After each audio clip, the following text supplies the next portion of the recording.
Bienvenue pour les actus. Cette semaine, la pluie s'est invitée, mais dans ce journal, on passe entre les gouttes. Voici le sommaire de ce vendredi 26 septembre 2025. Jour de grève nationale jeudi dernier, plusieurs pharmacies ont rejoint le mouvement social. Elles sont particulièrement remontées contre les mesures financières qui menacent leur existence et pèsent sur les patients. Lors du dernier conseil communautaire, les élus ont pu faire un point sur le cahier des charges du futur centre d'incendie et de secours intercommunal. Un jury choisira l'architecte dans les prochains mois. Julie Decroix, Miss Alsace 2025, était de passage à Oberbronn. À l'occasion des Journées du patrimoine, elle suit le baron de Saint-Clair pour une visite du charmant village. Ce sujet a été tourné jeudi dernier. On vous explique pourquoi les pharmaciens ont largement suivi le mouvement national de protestation sociale. Ce jeudi 18 septembre, les syndicats de différentes branches appelaient à un grand mouvement de grève contre les mesures dites brutales d'austérité. Dans notre territoire, plusieurs pharmacies sont fermées. Et les officines ont rejoint le mouvement avec leurs revendications.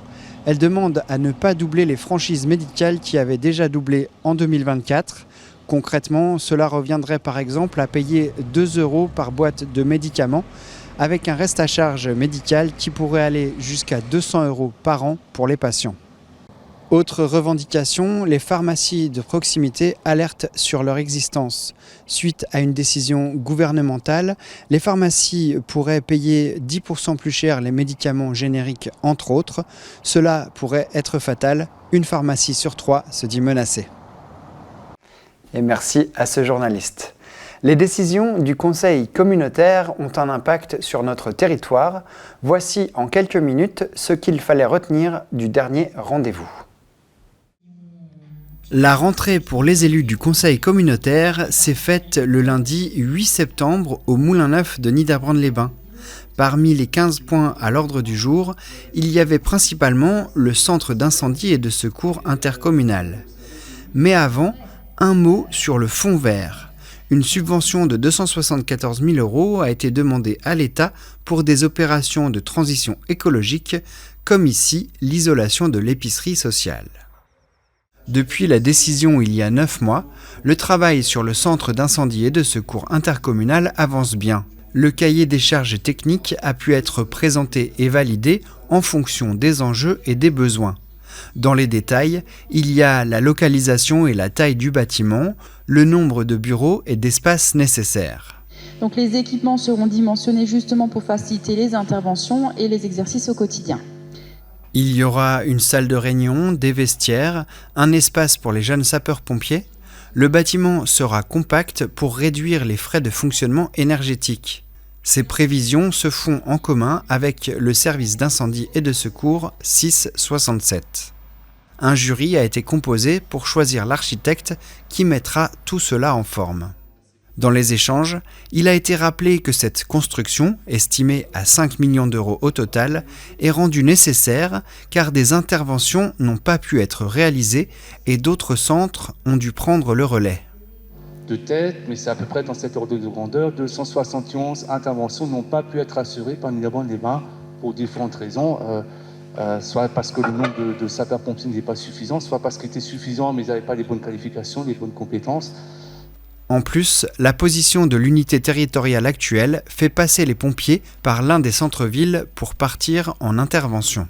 Ce qui fait perdre, j'ai envie de dire, c'est des secondes peut-être, mais c'est des secondes qui sont extrêmement précieuses. À terme, le centre d'incendie et de secours pourrait accueillir 120 sapeurs-pompiers. Les élus espèrent que ce bel équipement suscitera des vocations. Le conseil s'est poursuivi avec le service de transport à la demande Tigo. Une convention de financement avec la région Grand Est a été signée pour bénéficier d'une subvention de 40 000 € annuels.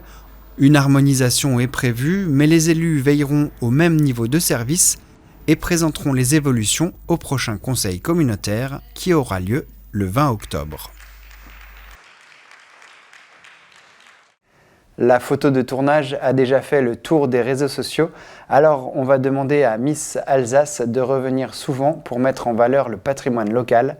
Reportage à Oberbronn.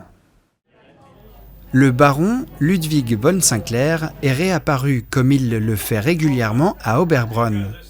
Pour les Journées du patrimoine, une visite était organisée le 20 septembre par l'association Flânerie, Histoire, etc. Une quarantaine de personnes a suivi le malicieux à la découverte du passé du village, en commençant par la rue Gelders. Ici bat le cœur du vieil Oberbronn. Parmi les visiteurs, Miss Alsace 2025, Julie Decroix. Alors franchement, je ne connaissais pas du tout, mais c'est une très belle ville et parfaitement alsacienne. Et puis je découvre des histoires, donc j'adore. Qui est-ce qui est du Haut-Rhin? Originaire de Blotzheim, dans le Haut-Rhin donc, elle parcourt la région pour représenter l'Alsace à Paris en décembre. C'est mon rôle exactement en tant qu'ambassadrice de l'Alsace. Je dois découvrir ma région et la montrer, la mettre en valeur. Arrivez par ici, triste procession. La reine de beauté a rencontré le baron. Ce sont les deux personnes à avoir fait la balade en talons. Une déambulation qui va jusqu'au couvent, l'ancien château des seigneurs d'Oberbronn. Venez par ici, suivez-moi. Mes seigneurs, gentes dames, bienvenue en mon château. Cette entrée est l'entrée historique du château.